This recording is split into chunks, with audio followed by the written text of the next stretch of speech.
Hello दोस्तों, आप सभी का स्वागत है हमारे यूट्यूब चैनल कविंदर भैया पर। इस वीडियो में हम लोग पढ़ेंगे कक्षा 6 का नागरिक शास्त्र यूपी बोर्ड का पाठ 4। इस पाठ का नाम है नगरीय स्वशासन। इसके प्रश्न उत्तर को पढ़ेंगे। तो चलिए पहला प्रश्न देखते हैं। प्रश्न 1 है, आपने नगरीय निकायों के बारे में पढ़ा है, उससे संबंधित तालिका को पूरा कीजिए। देखिए यहाँ पे तालिका दिया हुआ है जिसमें क्रम संख्या, नगरीय निकायों की संरचना, नगर पंचायत, नगर पालिका परिषद और नगर निगम दिया है। जिसमें आपको पहला जनसंख्या दिया है। तो जनसंख्या, नगर पंचायत की जनसंख्या कितनी होती है, नगर पालिका परिषद की जनसंख्या कितनी होती है, नगर निगम की जनसंख्या कितनी होती है, लिखना है। यहाँ पे खाली ये जगह दिया है तो ठीक है। जैसे यहाँ पे कार्यकाल दिया है तो नगर पंचायत का कार्यकाल कितना वर्ष का होता है, नगर पालिका परिषद का कार्यकाल कितना वर्ष का होता है और नगर निगम का कार्यकाल कितना होता है, तो यहाँ पे लिखना है। यहाँ पे सदस्यों की संख्या भरना है, चुनाव लड़ने की आयु भरना है और प्रमुख का पद नाम भरना है। तो चलिए इस तालिका को भरते हैं, इसका उत्तर देखते हैं। तो ये तालिका हो जाएगा जनसंख्या। तो नगर पंचायत की जनसंख्या हो जाएगी 5000 से 1 लाख तक।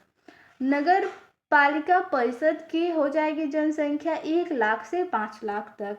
नगर निगम की जनसंख्या 5 लाख से अधिक होती है।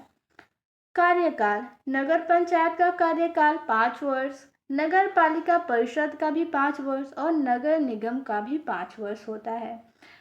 सदस्यों की संख्या, नगर पंचायत में 10 से 24 सदस्य, नगर पालिका परिषद में 25 से 55 सदस्य और नगर निगम में 60 से 110 तक होती है। आगे है चुनाव लड़ने की आयु। तो नगर पंचायत का चुनाव लड़ने की आयु होती है 21 वर्ष या इससे अधिक। नगर पालिका परिषद का चुनाव लड़ना हो तो उम्र होना चाहिए 21 वर्ष या उससे अधिक और नगर निगम के लिए भी चुनाव लड़ने के लिए 21 वर्ष या इससे अधिक आयु होनी चाहिए। तो नगर पंचायत के प्रमुख पद का नाम क्या होता है, अध्यक्ष। नगर पालिका परिषद के प्रमुख पद का नाम अध्यक्ष और नगर पालिका का भी होता है महापौर अथवा मेयर बोलते हैं। ठीक है, अगला प्रश्न देखते हैं। प्रश्न 2 है, नीचे लिखे वाक्यों में सही के सामने सही और गलत के सामने गलत का चिन्ह लगाइए। यहाँ पे देखिए क नंबर है, सबसे बड़े नगर क्षेत्र को नगर पंचायत कहते हैं। ये कथन गलत है, इस वाक्य के सामने गलत का निशान लगा देंगे। आगे है ख नंबर वाक्य, नगर पालिका परिषद का कार्यकाल 1 वर्ष का होता है। ये कथन भी गलत है, नगर पालिका परिषद का कार्यकाल 5 वर्ष का होता है। ग नंबर है, महापौर का कार्यकाल 1 वर्ष का होता है। ये भी कथन गलत है, 5 वर्ष का होता है।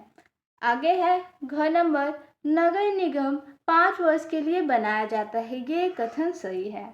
ठीक है, आगे अंगर नंबर प्रश्न है, नगर निगम का अध्यक्ष प्रधान कहलाता है। ये कथन गलत है। आगे प्रश्न देखते हैं, महापौर या मेयर कहलाता है। तो प्रश्न 3 है, इन आबादी वाले नगरों में नगर पंचायत, नगर पालिका परिषद, नगर निगम में से क्या गठित हो सकते हैं। जैसे यहाँ पे क नंबर दिया है, 10,000 तक की जनसंख्या में कौन सा गठित हो सकता है, यानी नगर पंचायत या नगर पालिका परिषद या फिर नगर निगम में से क्या गठित हो सकता है, इसके सामने लिखना है।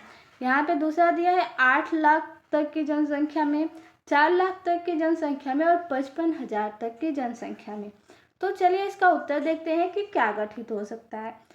क नंबर में 40,000 तक की जनसंख्या में नगर पंचायत गठित हो सकता है, 8 लाख तक की जनसंख्या में नगर निगम, 4 लाख तक की जनसंख्या में नगर पालिका परिषद और 55,000 तक की जनसंख्या में नगर पंचायत। आगे प्रश्न है 4 नंबर, नगर पंचायत के कार्य लिखिए। इसका उत्तर हो जाएगा, नगर पंचायत के कार्य निम्नलिखित है। जैसे पहला है, शहर की सड़कें बनवाना व उन पर रोशनी की व्यवस्था करवाना। यह है नगर पंचायत का कार्य। दूसरा कार्य है बाजार में सफाई की व्यवस्था करवाना। तीसरा है शहर में लोगों के जन्म और उनकी मृत्यु का लेखा जोखा करना।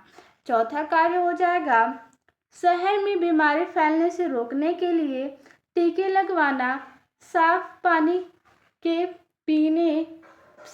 पीने के पानी का व्यवस्था करवाना। आगे 5 नंबर, कुछ नगर पंचायतें पुस्तकालय चलाती हैं तथा स्कूल बाग बगीचे मनोरंजन गृह आदि बनवाते हैं। आगे है 6वां कार्य हो जाएगा शहरों की सफाई करवाना व कचरा उठवाना। तो इस पाठ में इतना ही प्रश्न था। मिलते हैं अगले वीडियो में। धन्यवाद।